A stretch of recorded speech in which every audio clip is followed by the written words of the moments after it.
104,8 FM Suara Kota Wali, LPPL terbaik nomor 1 di Jawa Tengah, Inspiring News and Music. Hai, selamat pagi Mitra Suara Kota Wali. Ketemu lagi di hari Selasa yang cerah ini. Kita sudah ada podcast. Ini nanti kita akan membahas mengenai bagaimana peran pemerintah Kabupaten Demak dalam memberantas rokok ilegal. Bersama saya Nikita Ari dan juga rekan saya Jayanto mendampingi Mbak Nikita. Iya. Bincang-bincang pagi ini ya. Ya, betul Bapak. Temanya tadi sudah disampaikan. Betul, mengenai peran pemerintah Kabupaten Demak dalam memberantas rokok ilegal. Betul. Makanya kita mengundang atau hadir narasumber yang saya kira cukup fenomenal. Mempertemukan kedua beliau ini nggak gampang. Betul sekali. Dr. Esti, Bupati Demak. Selamat pagi semuanya. Ya, Sri Kandinya Demak ini waktunya cukup padat. Dan di seberang ini acara yang bagus karena hybrid ya. Kita ada di Comment Center pemerintah Kabupaten Demak, tetapi di seberang sana ada Pak Sucipto, Kepala Bea Cukai Semarang. Selamat pagi Pak Cip. Selamat pagi Pak Janta, kita Pak Westi, selamat dari kami. Iya nih Pak Cip, pelanggaran nih Pak Cip, nggak rawuh kesini. Mohon maaf. Iya, nggak apa-apa. Tapi nanti barang Pak Jayanto. Oke, nanti harus kesini nih Pak Cip untuk melihat Demak ini sekarang naik kelas loh Pak Cip. Oh siapa?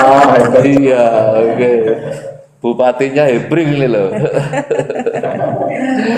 Jadi Pak Cip, pemirsa, saya sebenarnya tidak perlu untuk memperkenalkan, tetapi adabnya host ataupun moderator ini tetap harus memperkenalkan. Bu Esti saya kira kita tahu semua, beliau adalah seorang dokter, juga seorang sarjana ekonomi, tapi beliau yang lebih penting adalah Sri Kandinya Demak. Beliau adalah Bupati Demak dan menjadi bupati di Demak ini bukan sembarangan, karena ini adalah kota wali.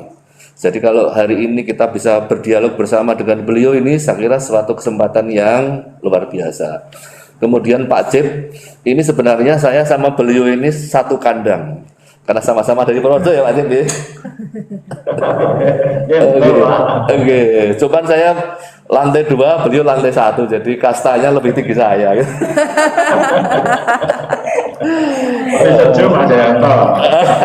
Oke. Beliau adalah Kepala Bea Cukai. Jadi kalau kita bicara tentang DPHCHT, ini ibaratnya beliau ini adalah koordinator yang mensupervisi kegiatan ini, dan DPHCT ini apa? Peran beliau ini sangat sentral. Saya kira itu Pak Cip sebagai pembuka. Mungkin langsung ke pertanyaan terkait dengan DPHCHT tahun 2022 ini. Setelah kita agak longgar kemarin didera pandemi begitu ya Pak Cip, apa barangkali terobosan atau mungkin hal yang lebih spesifik menjadi satu penetrasi begitu, supaya dari aspek kemanfaatan untuk publik masyarakat bisa lebih dirasakan. Berkenan untuk komentarnya Pak Cip. Ya, terima kasih izin Pak Westi. Kami sampaikan Pak untuk kinerja teman-teman Demak terkait dengan DPHCHT bagus Pak ya, bagus ya. Dari nilainya itu sudah 5,11 dari 6. Memang yang harus didorong ke depan adalah pengumpulan informasi, dan satu lagi yang mungkin agak susah ya tentang kawasan industri hasil tembakau. Tetapi apapun Pak, dari hasil penindakan yang dilakukan oleh teman-teman Demak itu ada peningkatan cukup signifikan.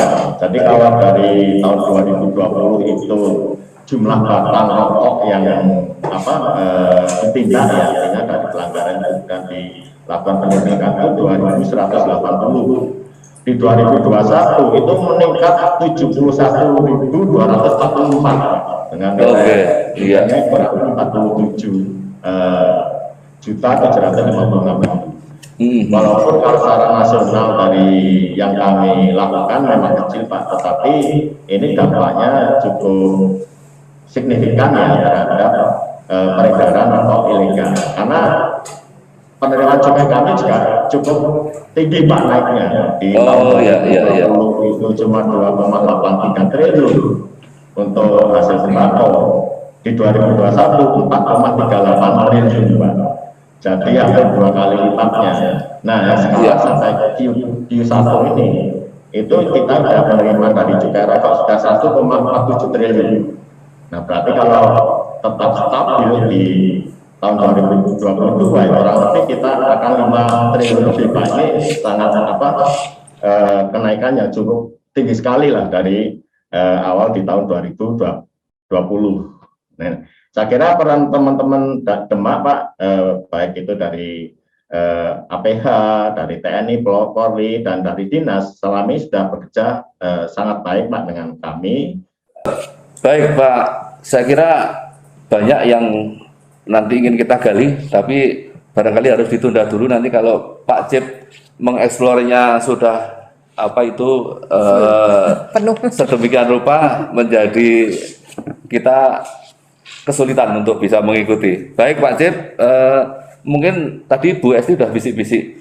Kalau meningkat itu ya ditambah dong alokasinya, katanya kayak gitu ya Bu Esti ya. betul sekali. Malah turun ya, Pak. Ini, Pak. Iya, mungkin Bu Esti bisa disampaikan langsung apa yang menjadi harapan, kemudian catatan, atau mungkin usul-usul. Saya kira ini momen bagus untuk kita bisa berbincang pada pagi hari ini.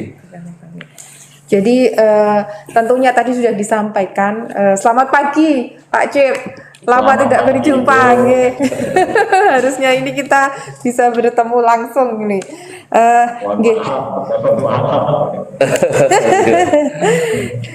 Jadi memang tadi yang disampaikan Pak Jayanto luar sekali. Jadi kita berharap kalau Kabupaten Demak harus ditambah betul sekali, karena memang kita tidak berprestasi, Bu, ya. Kita itu tidak hanya pemakai saja, tetapi penghasil tembakau juga. Jadi tidak hanya pelaku saja, gitu. Jadi memang kenapa Demak lumayan, tadi sudah disampaikan Pak Cipto, memang Demak lumayan mendapatkan DBHC-HT-nya. Jadi perlu diketahui semua, mungkin yang menonton hari ini, apa sih mungkin perlu diketahui juga DBHC-HT itu apa gitu, kok dari tadi bahas itu tuh apa. Jadi memang ini dana bagi hasil cukai hasil tembakau yeah. Jadi memang di Demak ini juga memproduksi tembakau, juga mengolah. Leres sekali tadi Pak Cipto, memang di Demak ini belum ada kawasan KIHT begitu nggih Pak. Memang kemarin ada wacana yang masih kita godok, karena itu tidak pemikiran eksekutif saja. Kita harus berpikir juga dengan legislatif untuk meyakinkan. Kemarin dari Dinas Industri Dinakerin itu sudah mengadakan studi banding ke daerah-daerah tertentu. Ini wilayah mana yang nanti akan ditentukan. Semoga dengan kita mempunyai KIHT nanti hasil tembakau lebih tinggi lagi dan mengurangi rokok ilegal tentunya nggih Pak. Jadi lebih terfokus begitu. Dan kami harap, karena tidak hanya kita menginginkan saja yang hasilnya tinggi atau mendapat DBHC-HT-nya tinggi, tetapi kita bingung untuk menggunakannya. Tentunya dengan hasil yang tinggi berefek juga ke pembangunan di Kabupaten Demak khususnya.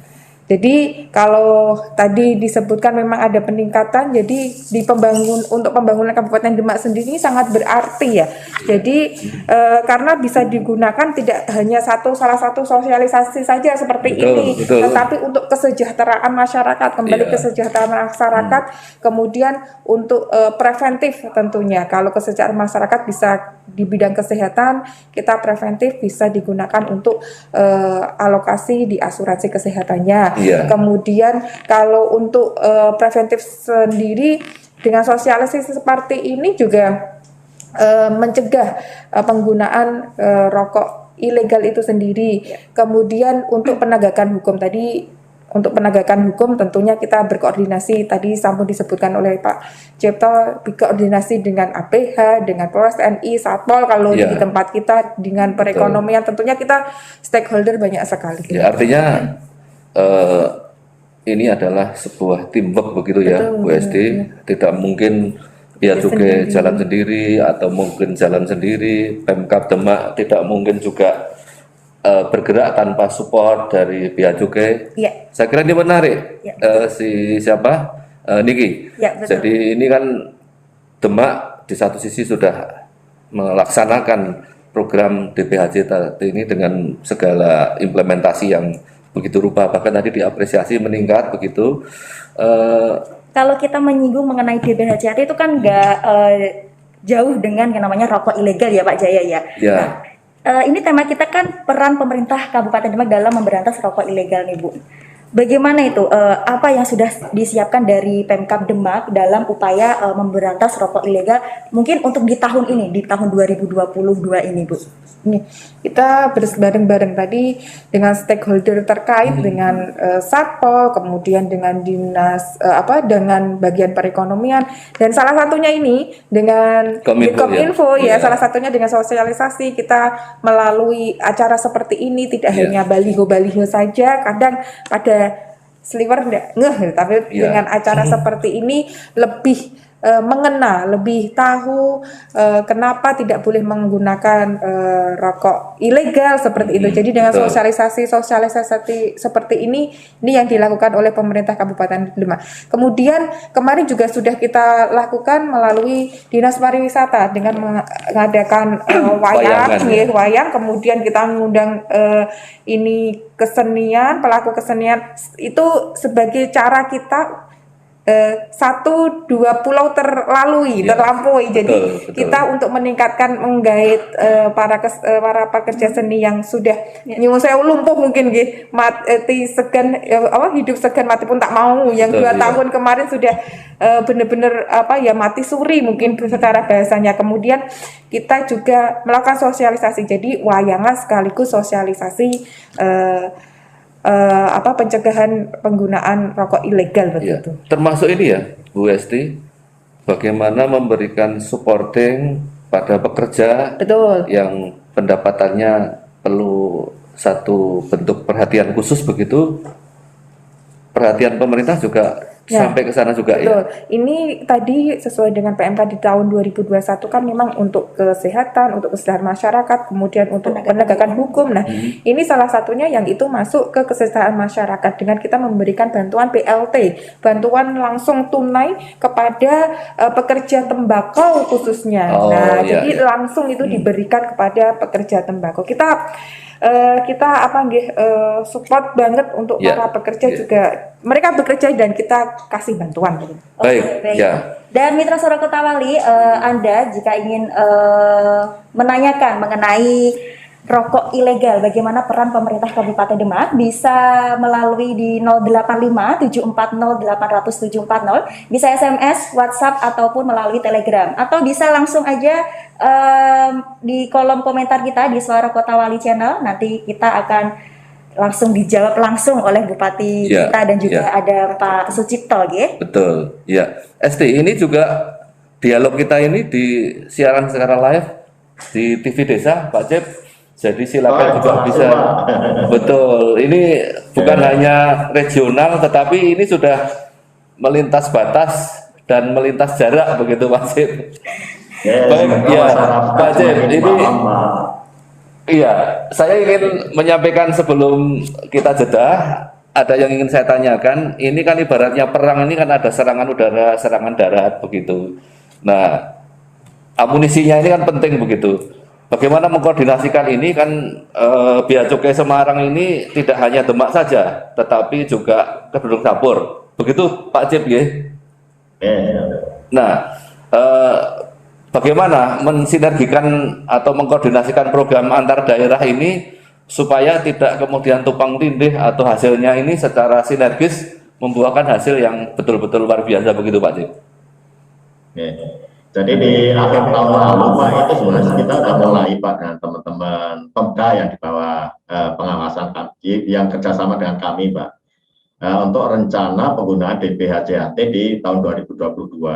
Kemudian di awal tahun itu paling lambat kalau tidak salah tanggal 14 Maret itu harus sudah dimatangkan, karena harus masuk ke provinsi dan dibahas lagi, kemudian dibawa ke pusat Pak. Jadi dari awal kami sudah mulai koordinasi Pak sebelum dana itu turun. Jadi akhir tahun kemarin kami sudah lakukan itu.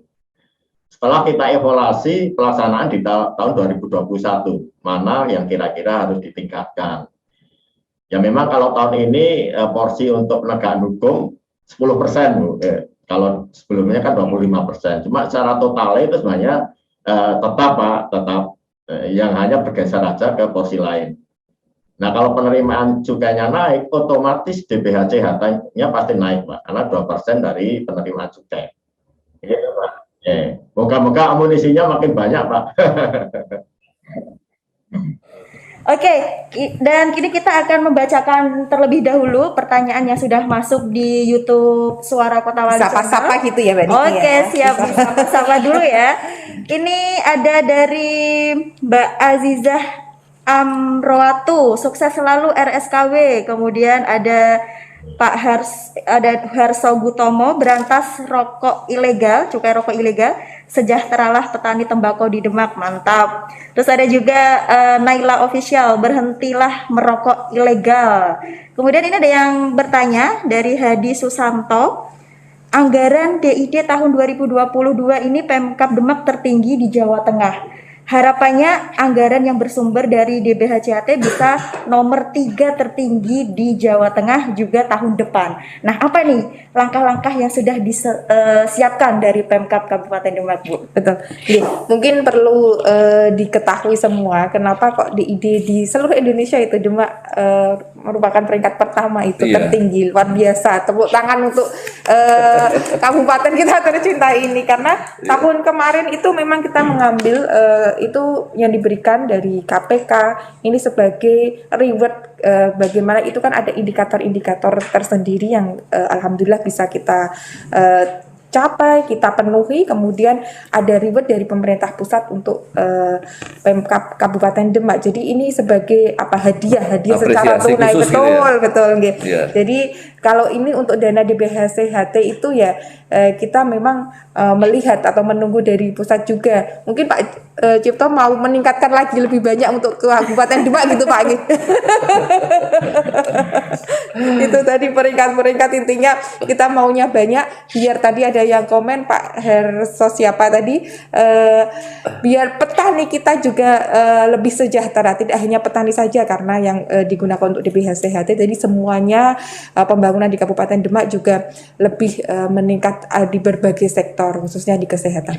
Oke, baik Pak Jaya, tadi saya sedikit tertarik nih mengenai PMK, di mana di tahun ini kita kan menganut PMK nomor 215, PMK nomor 07 2021. Ini di mana penggunaannya atau pemanfaatan DBHCHT itu 50% untuk kesejahteraan masyarakat, kemudian 10% penegakan hukum, 40% kesehatan. Tahun lalu itu kan untuk pemanfaatannya untuk penegakan hukum adalah 25%. Ada perkembangan Niki? Ya. Ada penurunan malahan ini Bapak di tahun ini nih. Pak Artinya Cipto, gimana ini ya, tanggapannya? Ya Pak Cipto, jadi dari 20 sekarang jadi berapa? Dari 25 jadi 10%. Nah, ini maknanya apa? Ini yang pertama Pak Cip. Kemudian yang kedua, di klaster Kedung Sapur ini kan ada beberapa daerah, ada kota, kemudian beberapa kabupaten. Saya ingin mendapatkan barangkali satu informasi yang Pak Cip bisa bantu ke kami, meskipun ini bukan menjadi hal yang menjadi target, tapi peringkat ini perlu kita jadikan evaluasi apa yang mesti harus dilakukan. Kira-kira begitu? Betul. Berkenan untuk juga memberikan responnya, Pak Cip? Terima kasih Pak Jayanta. Kalau penurunan alokasi ini mungkin Pak terkait dengan masalah penggunaan di tahun 2021. Untuk penegakan hukum memang kemarin 25% ya, sehingga cukup besar lah anggaran itu. Bahkan kegiatannya kan sosialisasi, pengumpulan informasi, KIHT, kemudian juga operasi bersama. Ini penyerapannya mungkin karena kemarin juga turunnya akhir tahun Bu ya, dan sehingga mungkin tidak maksimal ya. Kemudian sekarang turun 10%, tetapi saya kira cukup Pak. 10% ini dari DBHCHT yang mestinya naik, karena penerimaan cukainya naik. Tadi saya sebutkan di 2020 itu cuma 2,83 triliun. sekarang 4,38 triliun. Tapi ini untuk semua kabupaten kota, Pak, yang di bawah kami. Ya otomatis semuanya akan meningkat, Pak. Nah, kemudian untuk yang porsi yang lain seperti untuk kesehatan masyarakat dan yang lain itu justru kan meningkat, Pak. Sehingga porsi-porsi untuk petani, porsi untuk peningkatan kesehatan masyarakat juga kan lebih besar. Sehingga dampaknya kepada masyarakat itu akan menjadi lebih terasa.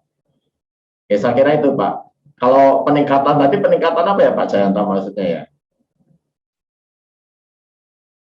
Yang peningkatan tadi, peningkatan apa ya? Peningkatan dari law enforcement, penegakan hukum, Pak Din. Jadi ya kalau kemarin pun juga kegiatan yang dilakukan itu memang juga belum maksimal Pak untuk apa ya karena akhir tahun kita belum maksimal. Nah ke depan ini kita harapkan kita mempunyai waktu yang lebih banyak untuk penegakan hukum Pak. Oke. Saya kira beberapa hal yang kemarin belum kita lakukan akan kita lakukan, termasuk pengumpulan informasi yang belum bisa maksimal kita maksimalkan, nanti kolaborasi dengan APH dengan unit institusi lain Pak untuk bisa mengoptimalkan pengumpulan informasi karena ini menjadi awal dari kita bersama untuk melakukan penindakan.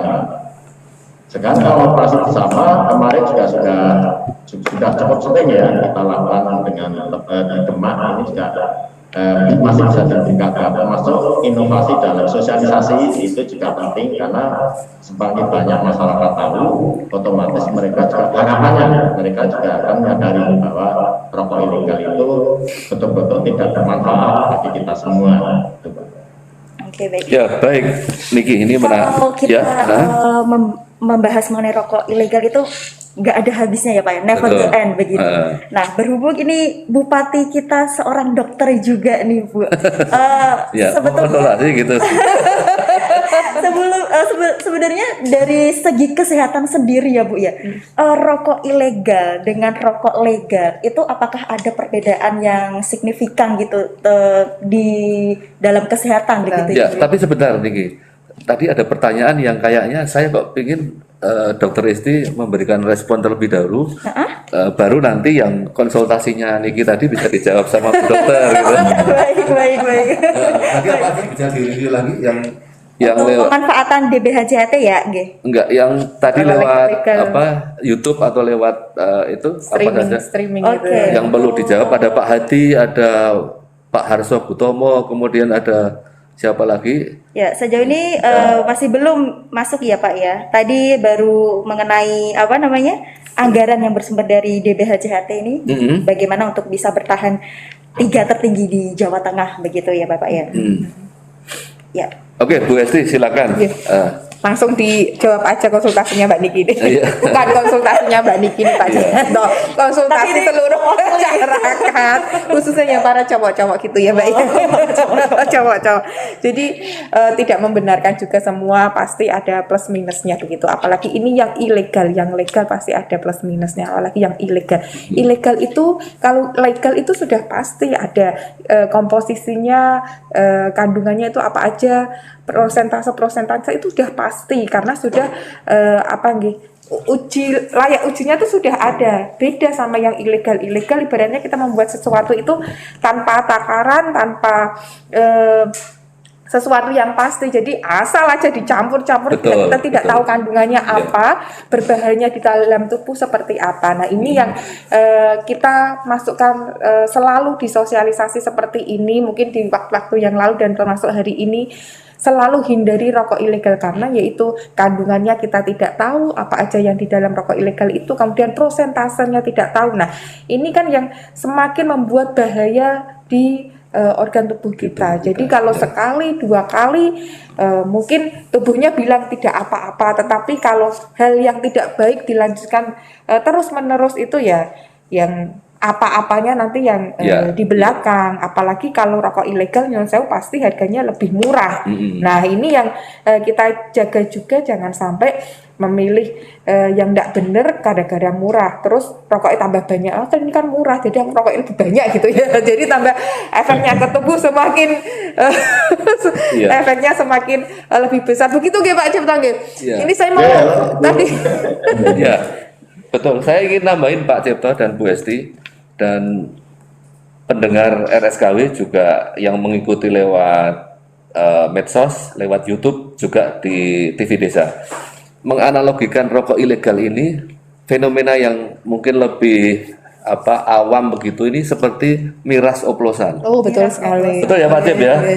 Jadi miras oplosan ini karena tidak ada standar baku, tidak ada hal-hal yang ini bahaya, kemudian mesti harus dihindari. Akhirnya korban jiwa ini jatuh di mana-mana. Lah, terkait dengan rokok ilegal ini, satu akan merugikan kesehatan, akan membahayakan penggunanya. Yang ketiga, saya kira ini berdampak juga pada pendapatan negara. DPSEHT. Ini artinya kerugian ini berlipat-lipat begitu Pak Cip. Karena itulah kegiatan seperti hari ini kalau saya tadi mengatakan bagaimana serangan udara, serangan darat ini harus terus dilakukan supaya ke depan akan menjadi lebih baik. Begitu Pak Cip, berkenan memberikan satu barangkali kiat khusus supaya bagaimana gempur rokok ilegal ini khususnya di masyarakat yang awam itu akan dipahami secara lebih gampang begitu Pak Cip. Betul Pak, itu memang kita butuhkan evaluasi dan inovasi ya. Terkait dengan kesehatan, sebenarnya setiap perusahaan yang mau memproduksi atau mengimpor rokok, itu mereka harus sudah mengajukan ke penetapan merek lah kalau istilah kami. Di situ juga harus melampirkan hasil laboratorium Pak, terutama terkait dengan kadar tanda nikotin. Nah, sehingga itu menjadi acuan dan juga sebagai pertanggungjawaban kalau suatu saat ada permasalahan di konsumsi oleh masyarakat yang besar itu harus bertanggung jawab. Nah, kemudian memang rokok ilegal ini kami juga merasa tidak ada habisnya. Kami tangkap, kemudian mereka masih jalan lagi. Nah, peningkatannya juga di tahun lalu, tahun 2020 hanya 4,4 juta Pak, tahun 2021 itu 7,2 juta Pak, itu yang kami tindak terkait dengan rokok ilegal. Ya ini memang menunjukkan betapa sulitnya untuk mengkomunikasikan hal ini kepada masyarakat, karena rokok ilegal banyak di daerah-daerah kampung Pak dulu, tapi sekarang ternyata di kota-kota juga sudah banyak. Ini yang menjadi perhatian kita semua Pak. Terima kasih Pak. Jadi ini adalah banyak hal yang perlu dicermati karena maraknya bukan wilayah yang secara keamanan itu sudah mudah dideteksi, tetapi ternyata di perkotaan pun makin marak begitu ya. Ya betul Pak. Karenanya yang perlu dicermati betul ini. Kampanye atau mungkin gerakan-gerakan untuk membatasi, untuk memberikan penyadaran kepada masyarakat perlu terus dilakukan. PMK bersama dengan stakeholder terkait, baik itu komponen-komponen penggerak ataupun juga institusi-institusi yang punya otoritas kewenangan langsung di dalam penegakan hukum, begitu Pak Cipto? Ya mungkin tidak hanya kepada penjual Pak, sekarang mungkin sudah objeknya pada konsumen yang bisa menyentuh anak-anak muda, mungkin perlu akademisi yang bisa menyampaikan ke masyarakat lebih logis lah Pak, bisa diterima. Kalau kami kan biasanya sampaikan tentang ketentuan ya Pak, penegak hukumnya. Tetapi kalau dari akademisi, kemudian dari pemuda-pemuda Karang Taruna yang sudah kita indoktrinasi tentang rokok ilegal, barangkali mereka bisa menyampaikan dengan bahasa yang bisa lebih diterima oleh masyarakat. Nah, ini dari Kemenkominfo sebenarnya sudah banyak inovasinya Pak untuk itu, termasuk acara-acara yang ada di radio ini salah satunya yang menurut saya cukup efektif lah untuk menyentuh ke masyarakat. Oke, baik Niki. Iya. Iya. Dan kita akan lanjutkan lagi perbincangan kita Pak Jaya, tapi setelah jeda iklan pariwara berikut ini. Dan Mitra Suara Kota Wali, podcast mengenai peran pemerintah Kabupaten Demak dalam memberantas rokok ilegal ini live streaming melalui TV Desa, Airmall TV, dan juga Suara Kota Wali Channel. Kita akan kembali sesaat lagi. Masih di podcast 104.8 FM Suara Kota Wali, masih mengenai peran pemerintah Kabupaten Demak dalam memberantas rokok ilegal. Pak Jaya, kita mau sapa-sapa pendengar lagi yang sudah gabung di Suara Kota Wali channel. Iya, betul. Dan kita sampaikan terima kasih juga udah ngikutin dan juga menyampaikan pendapat. Ini saya kira perlu kita apresiasi karena dengan begitu dia punya sense of belonging. Yes. Jadi punya rasa memiliki dan ini penting untuk kita, untuk Bu Esti, untuk Pak Cip juga. Silakan dibaca. Yang pertama kita ada dari Nindya Dian. Semangat pagi, semangat membasmi peredaran rokok ilegal. Wah, mantap ini. Terus ada juga Fani Tasari. Gempur rokok ilegal, legalkan produk rokok dengan mengurus izinnya. Kemudian ada dari Buruh Rokok Legal nih, Pak. Semangat selalu, selamat menunaikan ibadah puasa. Jangan lupa berbuka dengan yang manis-manis dan diakhiri dengan sebat dengan rokok legal untuk memajukan bangsa. Terus ada juga ini dari Khotimatus Saadah, semangat memberantas rokok ilegal. Kemudian ini ada yang lucu lagi nih Pak Jaya dan juga Bu Esti dan juga Pak Cipto. Ada dari Indriantoro Widodo, selamat menjalankan puasa. Bagi yang puasa, tunda merokok legalnya dulu, tunggu beduk maghribnya berbunyi.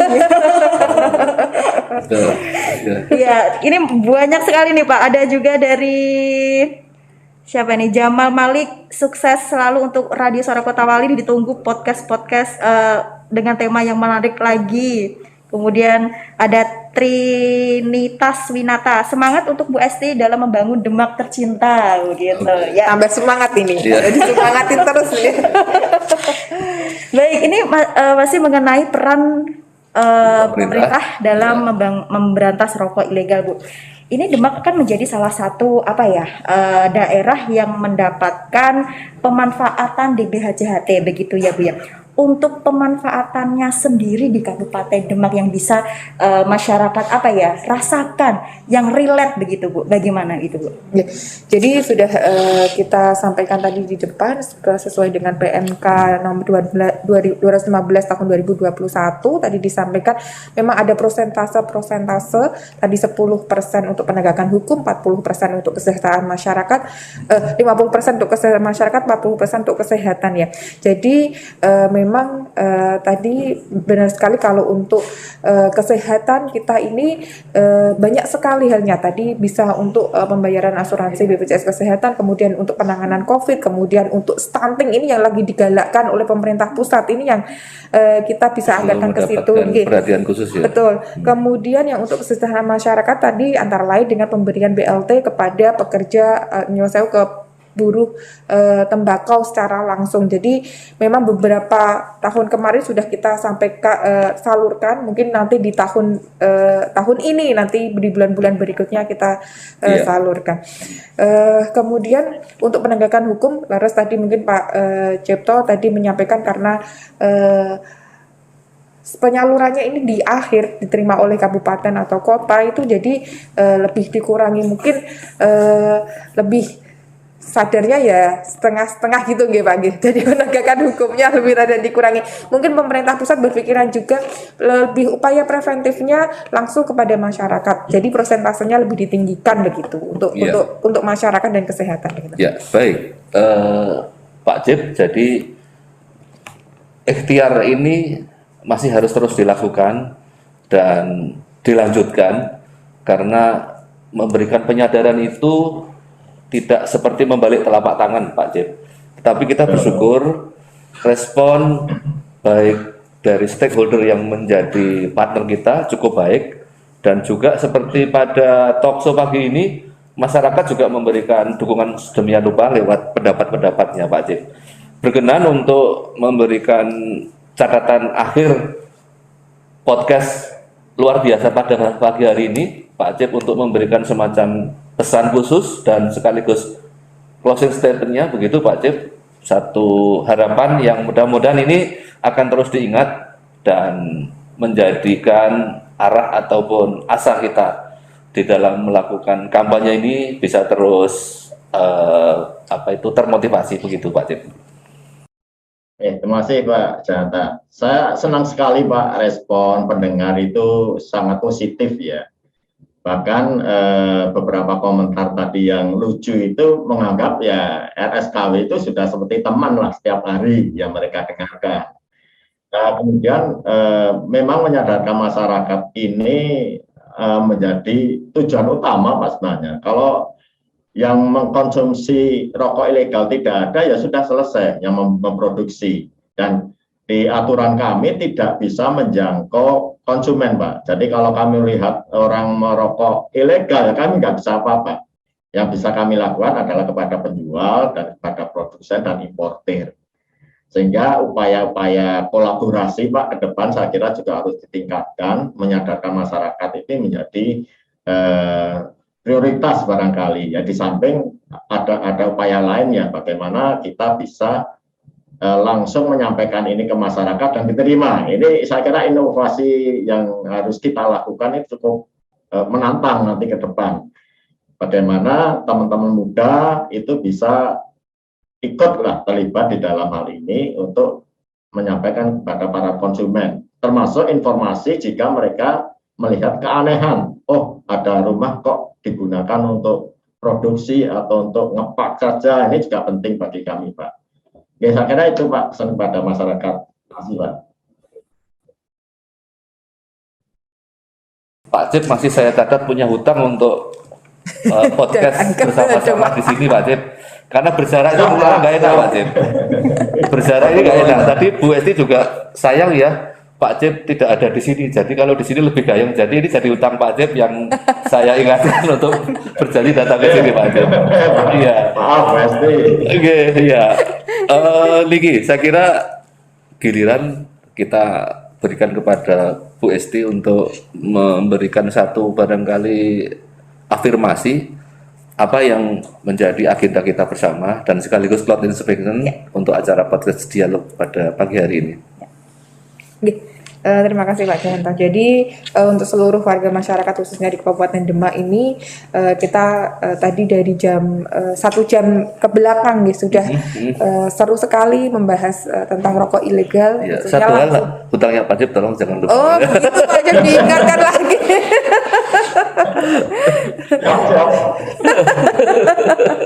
Oke.